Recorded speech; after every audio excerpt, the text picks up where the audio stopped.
Did you know the FBI had a file on a comedian, bigger than some mob bosses? Just like they did have on a lot of other black critical thinkers. I would strongly suggest that because the business community in America have violated the boycott, there is nothing that you cannot get in Iran that you couldn't get before.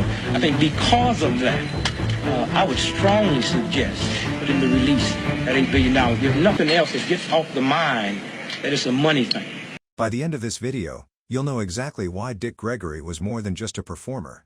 He was a living threat to the status quo. And one decision he made in 1963 could completely change how you think activism works. Well, why don't you do something about them tapping your phone, Dick? Anytime the government's tapping your phone and you know they're tapping it, you can have more fun with them than they can have with you. Yeah. Like when I leave this show, I'm going to go to the phone, call my wife long distance. When she pick up the phone, I'm going to read the alphabets off to her backwards. And they'd be up. That's right. In the 1960s, America was boiling. Civil rights marches, police crackdowns, Vietnam protests. And right in the middle of it all stood a man with a microphone and a grin. Dick Gregory made people laugh, but his jokes carried gunpowder. In the black community, we were so happy when Watergate broke that all the black leaders in America sent Dick Nixon a telegram thanking him for not having no blacks in the administration.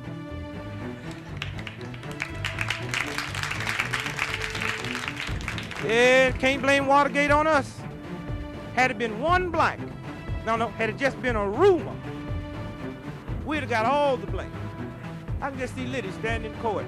Judge Sirica, Your Honor, Jabbo Jones did it all by himself. Judge Sirica saying, can you explain to me how one man can bug the whole Watergate by himself? Say, did it with a watermelon, Judge.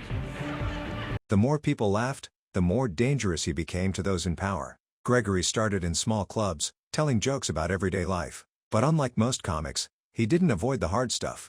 Racism, poverty, war, he tackled it head-on, making white audiences confront uncomfortable truths while still laughing.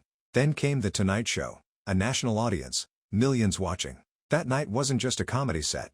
It was a Trojan horse. He snuck in ideas most Americans had never heard on TV. Say, that's not enough evidence to accuse the United States government tapping your phone. Now withdraw that statement or show me hardcore evidence. I say, I'll give it to you. I know the government's tapping my phone. Anytime a black cat in America can owe Bell Telephone $12,000 and they don't cut the phone off, it's tapped. Gregory realized something.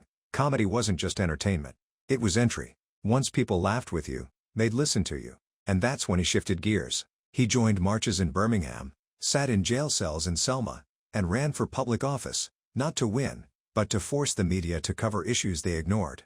The FBI took notice. And not in a hey, we're fans kind of way. His file grew, page after page, tracking his movements, his calls, even his jokes.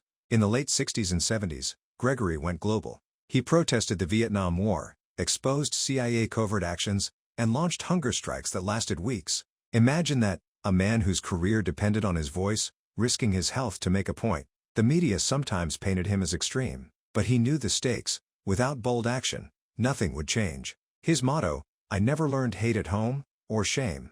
I had to go to school for that. Here's the thing. They'll tell you Dick Gregory was a funny activist.